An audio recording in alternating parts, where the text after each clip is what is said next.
Vous êtes là, bien, on dirait que tout le monde est arrivé. Ouais, ok, c'est merveilleux ça, il me reste plus qu'à vous souhaiter la bienvenue ici au musée Arcabas. Alors, vous vous en doutez certainement, nous ne sommes pas ici par hasard, le but ça va être de vous permettre de mémoriser 12 récits du Nouveau Testament, plus particulièrement des évangiles, histoire d'avoir un peu de culture générale sur l'histoire christique. Alors, pour cela, nous allons travailler avec un peintre français, Arcabas, qui est vraiment un acteur majeur dans le renouveau de la peinture de l'art sacré contemporain.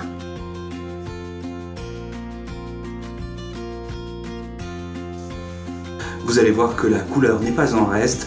Je vous souhaite de profiter de la visite. Bienvenue au musée.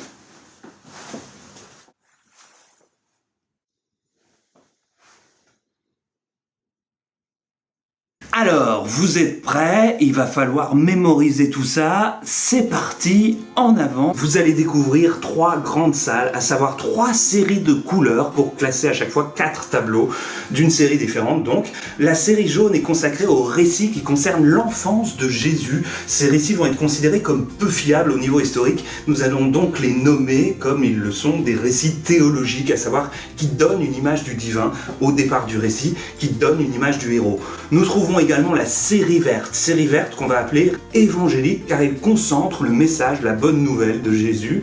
Et également vous allez trouver 2 récits un peu exceptionnels là-dedans, qui sont donc 2 exceptions, un récit messianique et également un récit théologique.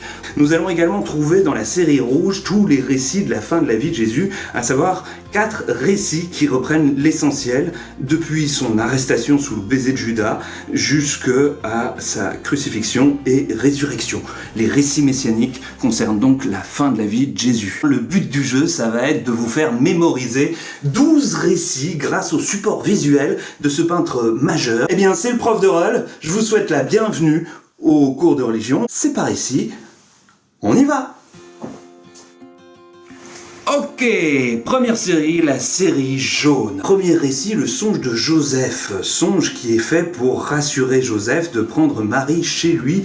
C'est normal, Marie est enceinte et il ne l'a pas touchée. Comment cela se fait-il? Joseph peut accueillir Marie pour la venue de l'enfant Jésus. Nous sommes avec l'évangile de Matthieu où les anges s'adressent d'abord et avant tout aux hommes. Nous voilà avec l'acceptation de Marie. Chez Saint Luc, nous verrons une préférence pour que les anges s'adressent d'abord aux femmes. L'acceptation de Marie, le oui pour devenir mère de Dieu, pour enfanter le Dieu fait homme, c'est-à-dire le Christ, Jésus-Christ, est vénérée par les chrétiens. L'acceptation de Marie, Marie lui dira « Mais comment cela est-il possible puisque je ne connais point d'homme ?» Troisième récit de la série jaune, à savoir la visite de Marie chez sa cousine Élisabeth. Elles sont toutes les 2 enceintes alors qu'Élisabeth était connue pour être stérile. Un ange étant apparu à Zacharie, finalement lui annoncera le fait qu'Élisabeth sera féconde. Mais la connaissant stérile, il répond à l'ange qu'il ne peut pas le savoir. L'ange le condamnera d'un maléfice pour ce coup et il l'obligera à devenir muet jusqu'à la naissance de l'enfant. On peut dire que chez Luc, les hommes sont finalement même ridiculisés. Voilà le 4e récit. Retour chez l'évangéliste Matthieu.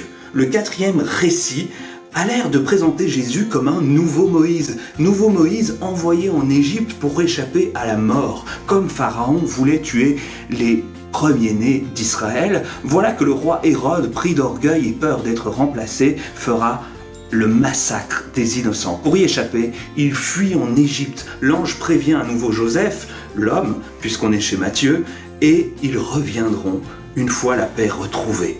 Voilà les 4 récits à retenir de l'enfance de Jésus. Ces récits sont les récits théologiques. Ils présentent Jésus comme une idée du divin, du Dieu fait homme, connu dans le christianisme.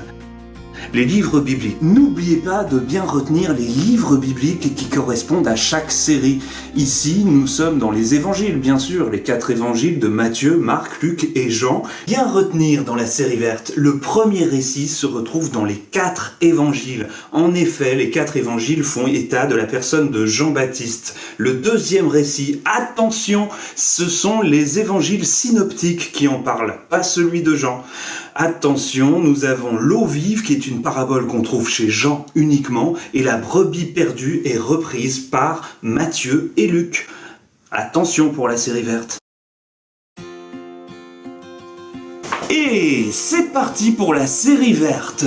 Nous avons donc pour commencer en premier récit l'annonce du Messie, sujet que les 4 évangiles embrassent puisqu'il s'agit du thème de Jean-Baptiste, cousin de Jésus, enfant d'Élisabeth, qui baptisera les gens dans le Jourdain. Mais en prison, il reçoit une annonce, Jean-Baptiste qui finit par peut-être comprendre que Jésus est bien le Christ annoncé. Ensuite, vous trouverez en deuxième position de la série verte le récit de la tentation du Christ au désert. Ce récit, seuls 3 évangiles en parlent. Vous pouvez enlever l'évangile de Jean. La tentation au désert, reprise uniquement par les synoptiques. Jean n'en parle pas. Il est peu historique, on peut difficilement croire que le diable soit venu dans le désert pour tenter Jésus. On dirait qu'on est face à une technique narrative qui veille à présenter le héros au début de l'histoire en le mettant en face de qui le héros n'est pas. Troisième récit est une parabole proposée par l'évangéliste Jean. L'eau vive et la Samaritaine. Il faut savoir que les Samaritains ne font plus partie de la tradition du temple de Jérusalem. Ils sont quelque peu rejetés de la religion traditionnelle. Voilà que la Samaritaine s'étonne alors que Jésus se permette de lui adresser la parole, car ce racisme existant, il ne le devrait pas. Il est donc étonnant que Jésus s'adresse à elle et lui demande à boire. Voilà qu'il lui promet l'eau de la vie, l'eau vive, et si elle savait qui il était, c'est elle qui lui aurait demandé à boire. Attention, il n'y a que Jean qui parle de cette parabole. Encore un récit évangélique. La deuxième parabole retenue est celle de la brebis perdue que vous pouvez retrouver chez Matthieu et Luc. Un berger avait 100 brebis. Un jour, une brebis s'égare. Voilà la clé du royaume de Dieu. Dieu est capable d'abandonner 99 brebis pour aller chercher celle qui s'est perdue. Vous imaginez sa joie ? Eh bien, cette joie, quand il la retrouve, cette joie, c'est le royaume de Dieu. Il ne s'agit pas que de se convertir, comme pour Jean-Baptiste. Non, pour Jésus, le royaume de Dieu est déjà présent et encore à accomplir.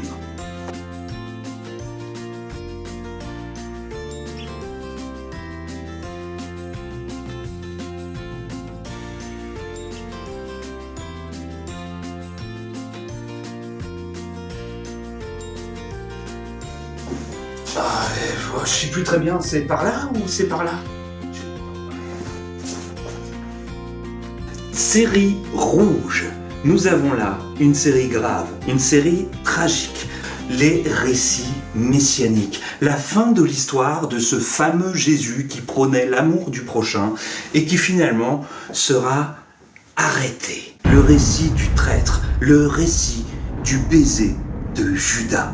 Dans le jardin de la paix, le jardin des oliviers, désigné par son propre élève qui le trahit par un baiser. Les soldats l'emmènent jusqu'à notre deuxième récit. Le procès religieux face au Sanhédrin, une sorte de parlement des Israélites. Nous avons là Jésus face au grand prêtre, enchaîné sans doute. Devant le grand prêtre, on lui demande à répondre de ses paroles et de ses actes. Il y répond honnêtement. Malgré tout, sera baffé. Et il demandera la raison de cette violence. Nous ne trouverons aucun mal aux propos de Jésus. Tous racontent la mise à mort de ce maître qui annonçait le royaume de Dieu et l'amour du prochain. Nous avons ici le Christ, drapé de rouge comme le sont les rois, et couronné d'épines pour se moquer de lui à la flagellation et à la portée de croix. Les pèlerins d'Emmaüs. Les pèlerins d'Emmaüs ne sont racontés que par l'évangéliste Luc. Ce sont 2 pèlerins qui, après les événements traumatiques, sont en marche, se font accoster par une sorte d'étranger qu'ils ne reconnaissent pas comme étant Jésus. Voilà qu'il leur parle, leur explique pourquoi tous les événements tragiques ont dû arriver. Et voilà qu'au milieu de repas, l'étranger se met à rompre le pain. À ce moment-là, il disparaît. Disparaissant, ils ont compris l'écriture, la raison de la tragédie.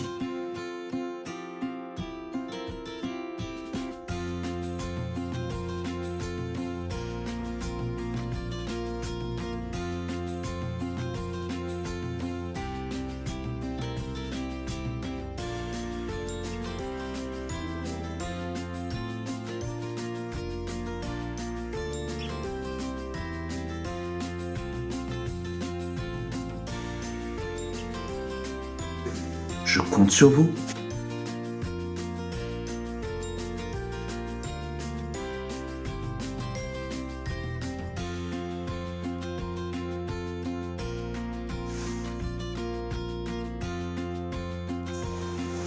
Et nous voilà arrivés à la fin de notre visite de ce musée merveilleux aux couleurs d'Arcabas. Merci pour votre visite, c'était un grand bonheur ce temps passé avec vous.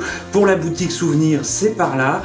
Je vous propose d'y acheter les 3 jeux de cartes pour les 3 séries à mémoriser. C'est une merveille, n'oubliez pas, type de récit, les livres dans lesquels on les trouve, les personnages, les dates de rédaction des évangiles, les noms de récits, c'est pas mal non plus. Bye, c'était le prof de rôle.